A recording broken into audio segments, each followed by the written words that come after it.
할렐루야. 네, 오늘도 귀한 시간 수요 기도회로 함께 예배를 드리시는 우리 성도님들에게 하나님의 사랑과 은혜가 충만하시기를 바랍니다. 네, 우리 옆에 사람과 인사하면 좋겠습니다. 사랑합니다. 축복합니다.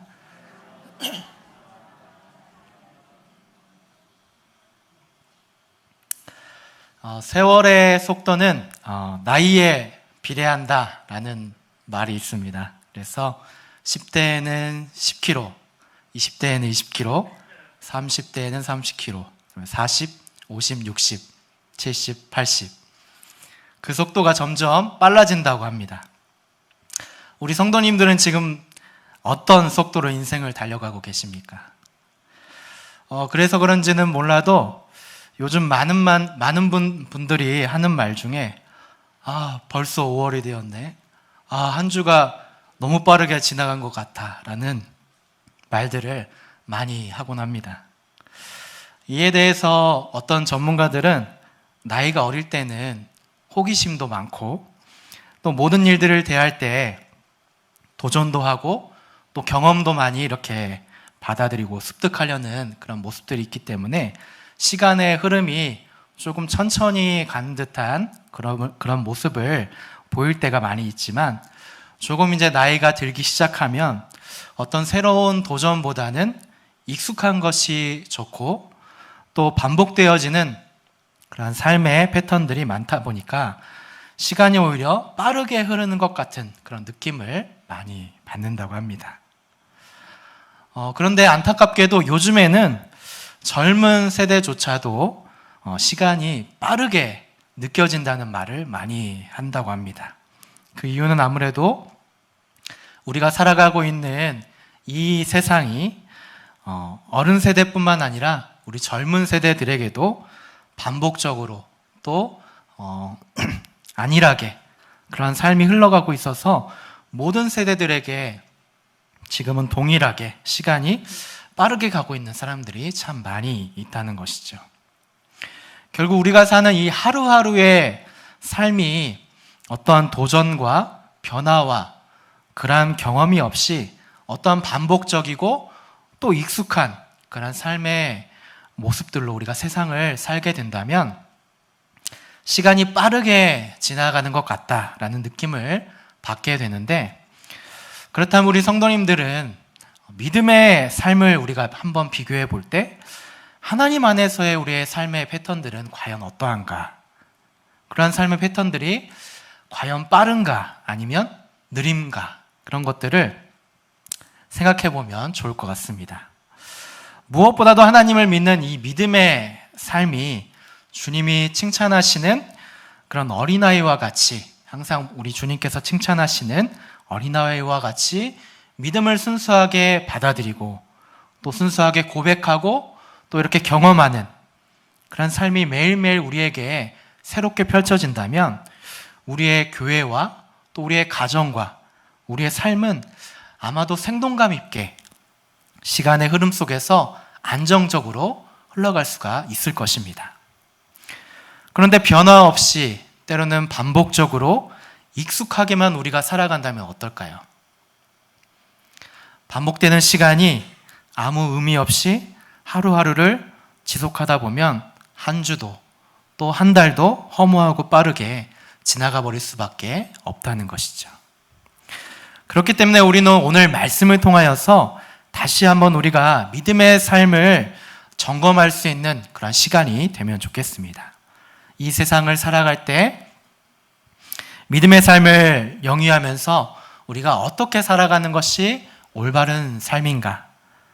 또 마지막 때를 준비하면서 우리가 어떤 삶을 살아내야 하는가를 우리가 이 시간 다시 한번 기억하는 시간이 되기를 원합니다.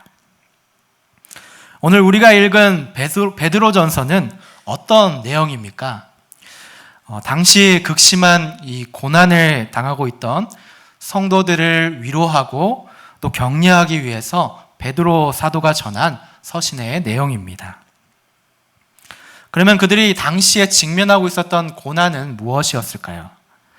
당시 이스라엘을 지배하고 있었던 이 로마가 하나님을 섬기는 그리스도인들에게 황제를 신처럼 숭배하라는 그러한 압박을 하고 있었고, 그들의 로마의 문화와 또 관습을 수용하도록 강요하고 있었던 그러한 시대의 배경이었습니다. 그런데 이것을 거절할 경우에 재산을 몰수하기도 하고, 또 어떤 면에서는 신체적인 그러한 위협을 가해하여서 옥에 가두고 처형을 하고 있는 그러한 배경이 오늘 베드로 사도가 전하고 있는 그런 성경의 내용입니다. 이러한 신앙적인 위험과 또 위협과 고난의 상황 속에서 오늘 이 베드로 사도는 그의 서신을 통하여서 오늘 성도들이 직면한 이 상황 속에서 실제적인 권면과 위로의 말을 지금 우리에게 전하고 있는 것이죠. 베드로 사도는 오늘 고난을 당하는 성도들에게 믿는 자들은 예수님에 대한 믿음을 가지면 가질수록 또 이렇게 삶에서 어떤 때에는 고난과 박해와 어려움을 계속 당하게 될 터인데, 믿는 자들이 담대하게 믿음을 소유하고 무엇보다도 하늘을 소망하면서 살아가야 된다라고 그렇게 권면하고 있습니다. 오늘 우리는 이런 본문의 배경을 통해서 우리의 시대도 갈수록 믿음을 고백하는 자들이 점점 더 줄어들고, 믿는 이들이 오히려 억압을 당하고 핍박당하는 상황들을 오늘 베드로 사도가 전하는 배경처럼 자주 혹은 빈번하게 앞으로 마주하게 될 것입니다. 그렇기 때문에 우리는 마지막 때를 준비해야 하는 성도의 삶을 살아가야 하는데, 그 준비를 하는 성도로서 어떻게 살아가야 되는지 본문의 말을 함께 살펴보도록 하겠습니다. 먼저 우리 7절을 다시 한번 같이 읽어보면 좋을 것 같습니다. 7절 말씀을 같이 읽어보겠습니다. 시작.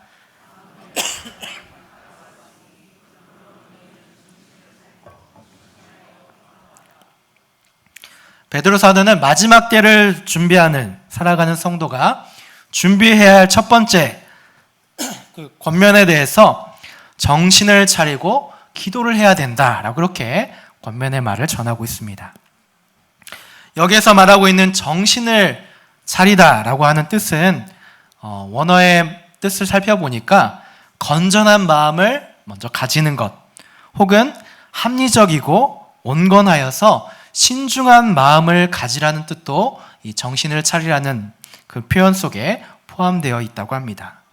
그러므로 오늘 베드로 사도는 모든 성도들에게 이 임박한 종말을 준비하는 성도들은 다른 것에 현혹되지 않는 건전한 마음, 신중한 마음, 그리고 합리적으로 깨어있는 그러한 모습이 필요하다는 전제를 우리에게 권면의 말을 전하고 있는 것이죠. 이 말씀을 보니까 예전에 부모님이 항상 저에게 이렇게 권면하신 말이 문득 떠올랐습니다. 어린 시절에 항상 저희 어머니가 저에게 가장 많이 하셨던 말 중에 하나가 정신 차리고 기도해야 돼. 정신 차리고 네가 기도하며 살아가야 돼. 라고 이런 말을 참 많이 했던 것 같습니다. 아마도 이제 사춘기와 이제 청년 시절을 보내고 있는 아들에게 많은 유혹과 또 신앙의 어떤 변질을 우려한 나머지 부모님의 걱정스러운 그런 마음 가운데 나온 그런 말이었지 않나 싶습니다. 그래서 그때 정신을 잘 차려서 그런지 지금 목사가 이렇게 된 것 같습니다. 그래서 아마도 이렇게 오늘 베드로 사도도 마치 지금 부모의 마음처럼 우리에게 권면의 말을 전하고 있는 것 같습니다.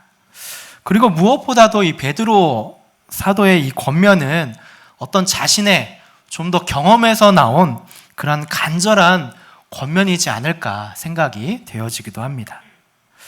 베드로 사도는 어떤 사람이었습니까?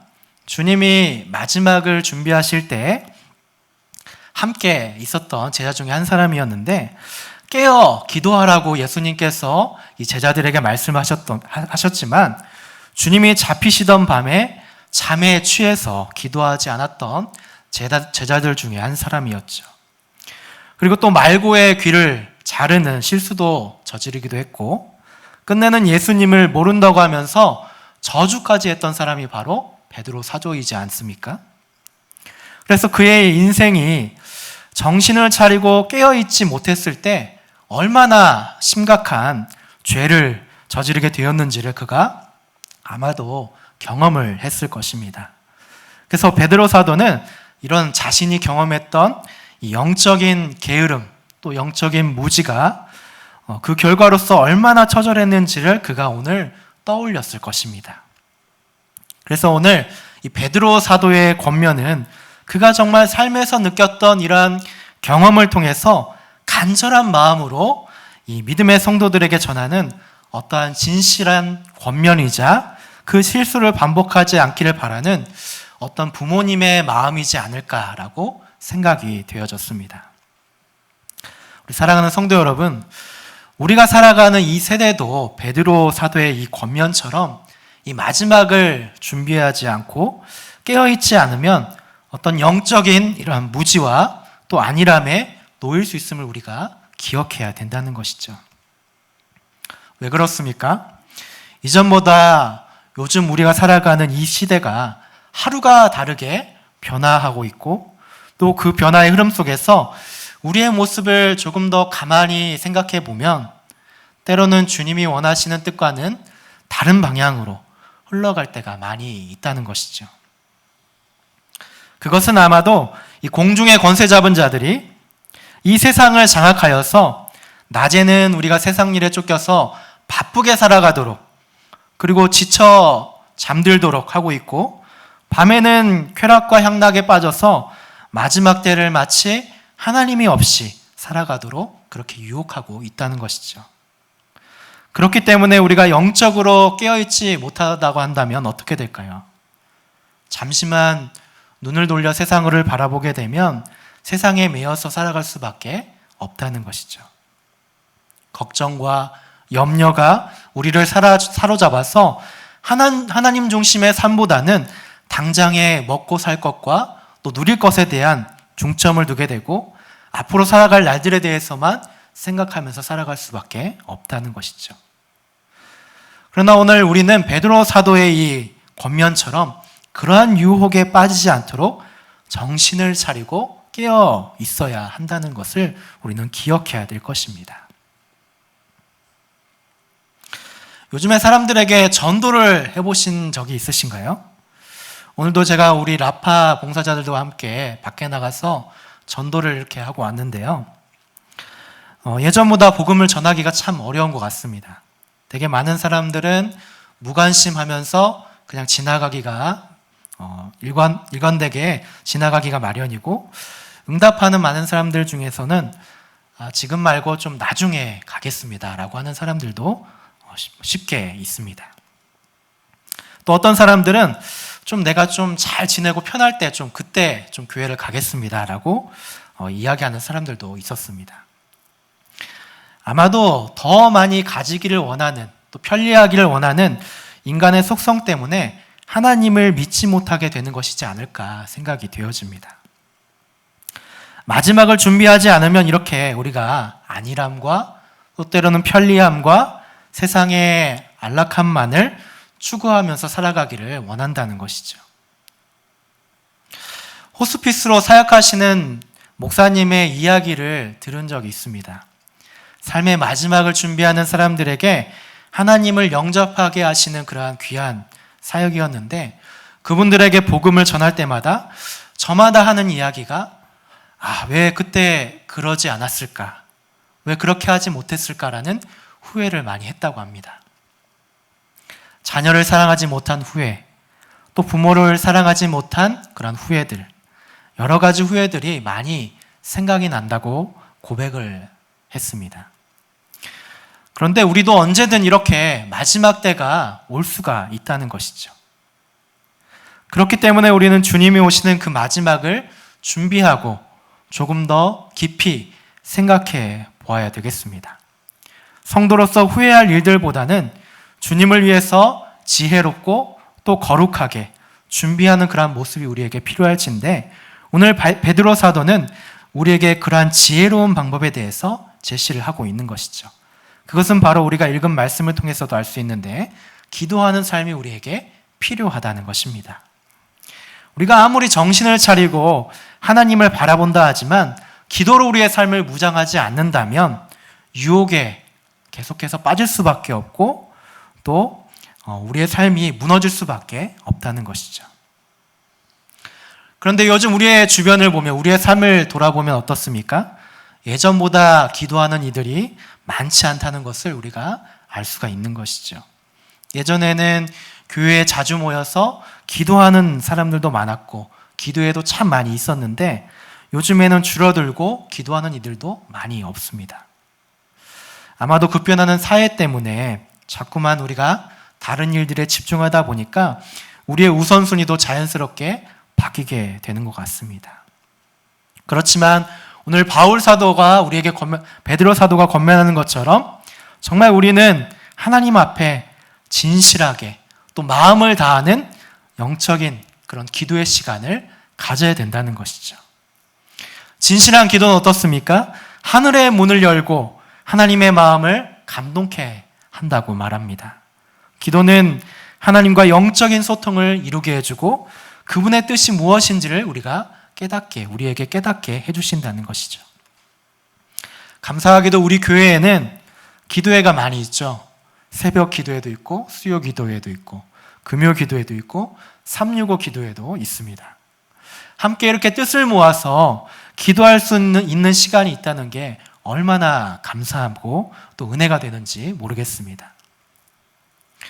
오래전에 제가 대학교 동기들과 함께 여행을 간 기억이 있었는데 평소에는 늘 친하게 지냈던 친구들이었기 때문에 서로 익숙하게 지냈던 친구들이었습니다. 근데 평소에 친하면서도 한편으로는 그 친구들의 속 깊은 면까지는 잘 알지는 못했습니다. 근데 함께 여행을 간 그 저녁에 서로 이렇게 다 믿는 친구들이었기 때문에 하나님을 찬양하기도 하고 또 여러 가지 자신들의 문제와 기도 제목들을 나누는 시간이 있었습니다. 그런데 그렇게 나누게 되니까 이전에 알지 못했던 우리 친구들의 고민들과 문제들을 알게 되었고 함께 공감하면서 합심하여서 함께 기도할 때 정말 하나님이 우리와 함께 계시는구나 라고 하는 것을 느꼈던 그런 경험들이 있습니다. 그때 함께 나누고 기도했던 그 감격과 기쁨과 그 감사의 제목들은 지금도 제 삶에 있어서 잊지 못한 그런 경험 중에 하나가 되었습니다. 우리도 이렇게 함께 기도의 제목을 나누고 함께 기도하게 될 때 놀라운 감격과 기쁨과 감사를 경험할 수가 있게 된다는 것이죠. 사랑하는 우리 성도 여러분, 기도를 통해서 하나님은 우리에게 힘을 주시고 연약해져서 앞을 갈 힘이 없을 때 하나님께서 들으시고 또 응답하시고 가야 할 길을 걸어갈 수 있도록 인도해 주시는 분이 우리 하나님이시라는 것이죠. 그렇기 때문에 우리에게 있어 이 기도라고 하는 것은 선택이 아닌 필수여야 하는 것이고 기도가 바로 우리 삶에서 동력이 될 수 있어야 된다는 말입니다. 저는 라파 교구를 섬기고 있는데요. 요즘 라파 교구를 맡고 나서 이전보다 더 많이 기도하게 됩니다. 2시에 본관 1층을 한번 내려와 보시면 아시겠지만 참 많이 아프고 힘들고 또 위로하고 기도해야 할 일들이 너무나 많다는 것을 스스로가 깨닫게 되는 것 같습니다. 그래서 기도하지 않고서는 이 사역을 감당하기가 너무 어렵다는 것을 매번 느끼는 것 같습니다. 그런데 그분들뿐만 아니라 우리 성도님들도 생각해 보시면 많은 문제들 앞에 기도해야 될 내용들이 너무나도 많이 있지 않습니까? 그것을 놓고 우리가 간절한 마음으로 함께 기도를 해야 되는 시간들이 있어야 한다는 것이죠.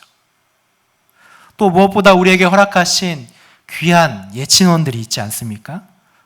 제가 가끔씩 예친 보고서에 올라온 내용들이나 또 금요 기도회 때 함께 올라오는 환우들의 기도 제목들을 볼 때면 안타까운 마음이 들기도 하고 또 함께 간절하게 기도해야 되겠다라는 마음이 참 마음 가운데 들 때가 많이 있는 것 같습니다. 우리가 예친 안에서도 또 가정 안에서도 그러한 내용들이 분명히 우리 마음 가운데 많이 있을 것입니다. 그럴 때 우리는 함께 마음을 모아서 고백하고 기도해야 된다는 것이죠. 우리가 이렇게 함께 기도하게 될 때 성령 하나님은 우리와 함께 하시고 또 그 기도의 제목들을 들으시고 우리와 함께 그 문제로 공감하여 주시고 합력하여 선을 이룰 길을 열어주신다는 것이죠. 예전에 이런 찬양을 불렀는데 기억을 하시는지 모르겠습니다. 오늘 집을 나서기 전 기도했나요? 오늘 받을 은총 위에 기도했나요? 기도는 우리의 안식, 빛으로 인도하리. 앞이 캄캄할 때 기도 잊지 마세요. 이 곡을 부를 때마다 들었던 생각은 내가 집에 나오기 전에 기도를 안 했구나라는 생각을 참 어릴 때는 많이 했던 것 같습니다. 그런 영적인 찔림과 울림이 예전에는 참 많이 있었는데 바쁘게 살다 보니까 요즘에는 그런 울림도 찔림도 무뎌져 가는 것 같습니다. 사랑하는 우리 귀한 성도 여러분, 매일의 삶이 기도로 우리가 시작되었으면 좋겠습니다. 집을 나설 때나 또 평소에 어디를 가든지 하나님의 은혜를 생각하면서 하나님의 은혜를 구하면서 시마다 때마다 기도할 수 있는 여러분들의 삶이 되었으면 좋겠습니다. 또 본문 8절을 같이 한번 읽어보겠습니다. 본문 8절입니다.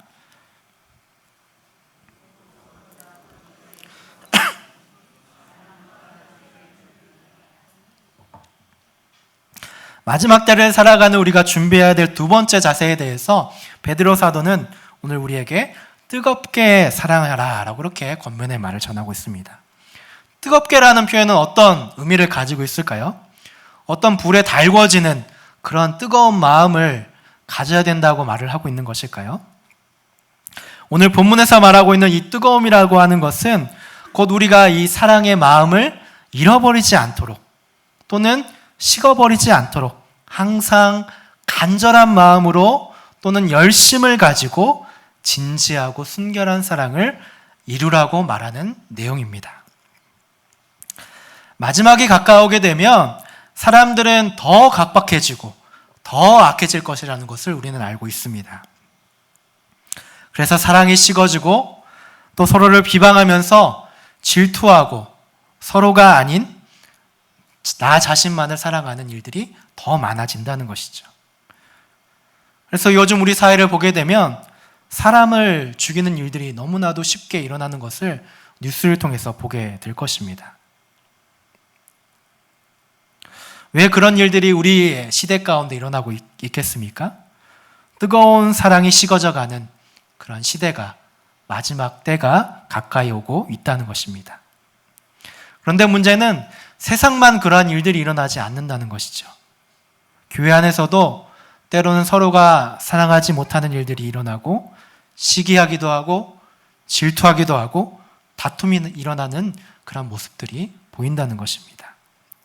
그렇기 때문에 오늘 베드로 사도는 마지막을 준비하는 우리에게 더욱 뜨겁게 그 사랑이 식지 않도록 사랑하라는 것을 우리에게 권면의 말을 전하고 있는 것이죠. 그리고 이것은 단순한 사랑이 아닐 것입니다. 그 사랑의 마음은 내가 손해를 좀 더 보더라도 희생조차도 감당할 수 있는 그런 적극적인 사랑의 자세일 것임을 우리가 알게 되는 것이죠. 베드로 사도는 우리가 그렇게 사랑해야 되는 이유를 여기에서 설명해 주고 있는데, 왜냐하면 이 사랑이라고 하는 것은 허다한 죄를 덮기 때문이다라고 말을 하고 있는 것이죠. 여기에 표현된 허다한 죄를 덮는다라는 그런 표현은 형용사의 최상급으로 가장 많은 상태를 가리키고 있다는 것입니다. 사랑이 이렇게 많은 죄를 덮는 이유가 무엇일까요? 마지막 때 주님께서 오시는 재림의 이유가 바로 이 죄의 문제와 관련되어 있기 때문이라는 것이죠.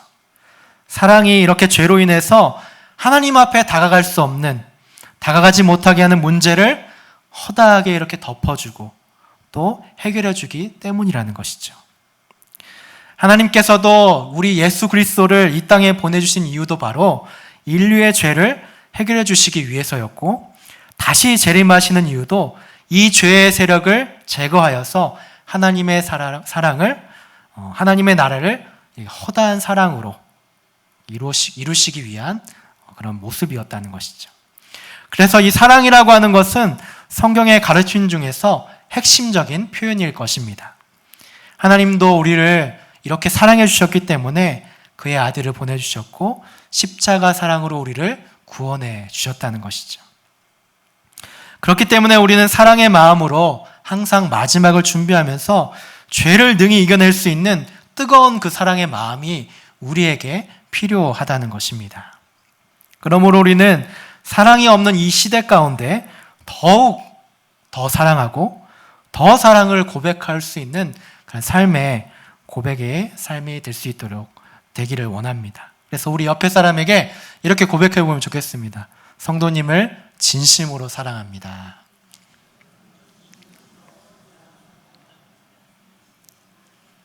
네, 제가 시켜서 했겠지만은 평소에 이렇게 옆에 사람에게 또는 남편과 아내에게 진심을 다해서 사랑의 고백을 하면 좋겠습니다. 저도 참 쉽지는 않은 것 같습니다. 그렇지만 이렇게 사랑의 고백을 통하여서 허다한 사랑으로 주님의 사랑을 덮는 여러분들의 삶이 되었으면 좋겠습니다. 우리 9절과 10절도 같이 한번 읽어보면 좋겠습니다. 9절과 10절입니다. 시작.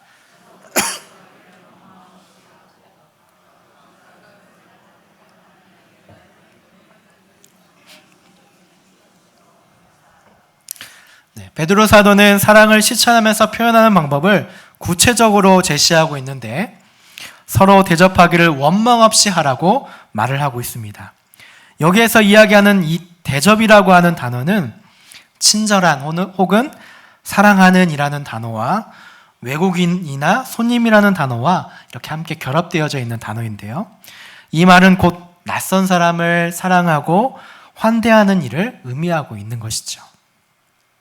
즉 베드로 사도가 말하고 있는 이 서로 원망 없이 대접하라고 하는 말은 사교적이고 부한 자를 대접하라는 이 대접하는 접대의 그런 의미와는 조금 다른 의미를 가지고 있는 것이죠.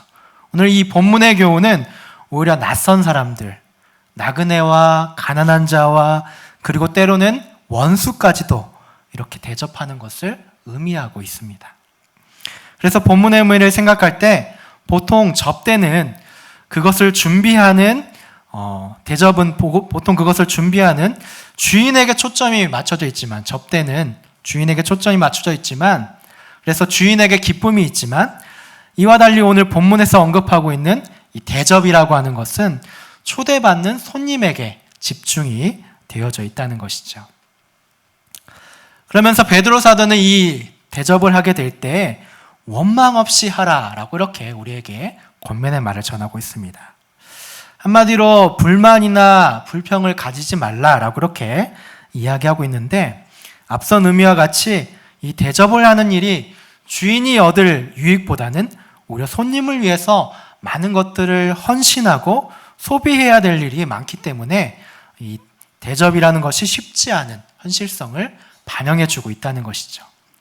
그렇기 때문에 이 대접하는 일로 주인이 불만이 쌓일 수가 있다는 것을 오늘 베드로 사도가 우리에게 전제를 하고 있는 것 같습니다. 어떤 손님의 기분과 좋아하는 어떤 기호와 음식과 여러 가지 상황들을 주인이 살피면서 대접을 해야 되기 때문에 아무래도 불만이나 불평이 생길 수가 있다는 것이죠.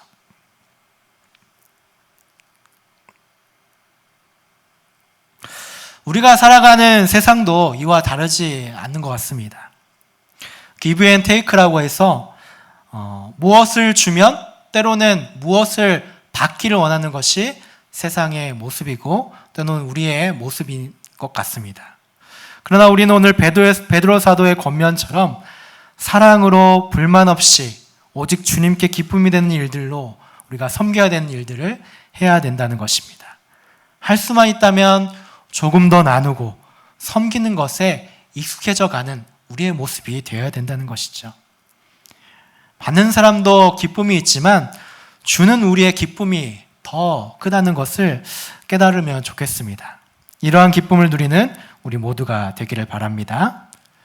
또 10절을 보게 되면 우리가 읽었지만 은사를 받은 대로 하나님의 선한 청지기 같이 서로 봉사하라 라고 이렇게 권면의 말을 전합니다. 우리에게 주신 날들 가운데 모든 것을 하나님을 위해서 봉사해야 한다는 말입니다. 다시 말해서 주님께서 주신 그 청지기의 사명을 감당해야 된다라고 말을 하고 있습니다. 청지기라는 말은 어떤 의미를 담고 있습니까? 집안을 관리하고 있는 어떤 그 봉사자를 의미하고 있는데, 이 청지기는 그 자신에게는 재산은 없지만 이 주인의 재산을 주인의 뜻과 지시에 따라서 분배하는 일을 담당하는 자를 의미하고 있는 것 같습니다. 그렇다고 한다면 이 말은 하나님께서 주신 그러한 은사가 어떤 개인의 소유물로서 어떤 우리의 즐거움과 우리의 유익을 위해서 주어진 것이 아니라 하나님의 영광과 또 공동체인 교회의 유익을 위해서 각 개인에게 맡기셨다는 것을 우리가 기억해야 된다는 것이죠. 그러므로 우리 믿는 모든 사람들은 하나님의 선한 청지기가 되어야 될 텐데, 하나님의 뜻을 따라서 하나님의 은혜를 나누고 교회의 덕을 세우고 유익을 끼치도록 최선을 다하는 것이 바로 마지막을 준비하는 우리의 신앙의 자세라는 것이죠. 가르치는 것, 돌보는 것, 자선을 행하는 것, 우리가 할 수 있는 영적인 은사들이 너무나도 우리에게 많이 있습니다. 제가 볼 때 그런 일들을 우리 교회에서 참 많이 감당하고 있는 것 같습니다. 주방에서 섬기는 분들을 가끔씩 볼 때가 많이 있는데, 참 그분들을 볼 때마다 기쁨이 있고 또 감사가 있고 주어진 일들을 힘든 내색 없이 행복하게 하는 모습들을 볼 때가 참 많은 것 같습니다. 또 저번 주에는 저희 라파 예배에 한의사를 하시는 우리 장로님과 집사님들이 오셔서 저희 장애인 분들을 진료하고 치료해 주셨는데요. 그 선한 영향력이 우리 라파 성도님들에게 얼마나 기쁨과 감사가 되는지 모르겠습니다. 치료도 치료지만 한 분 한 분 이렇게 안부를 묻고 또 위로하고 치료해 주시는 우리 장로님과 집사님들의 모습이 너무나 감사하고 하나님이 얼마나 기뻐하실까라고 생각해 보는 시간이 되었습니다. 이처럼 교회와 또 사회 곳곳에서는 우리의 영적인 달란트를 필요로 하고 기다리는 곳이 많이 있을 것 같습니다. 그렇게 주님의 몸된 교회와 사회 안에서 하나님께서 주신 그 귀한 부분들을 기꺼이 흘려보낼 수 있는 은혜가 우리 성도님들의 삶 가운데 있기를 바랍니다. 세 번째로 마지막을 준비하며 살아가는 우리가 무엇보다도 해야 될 일들은 이것입니다. 11절 말씀을 같이 한번 읽어보도록 하겠습니다. 시작.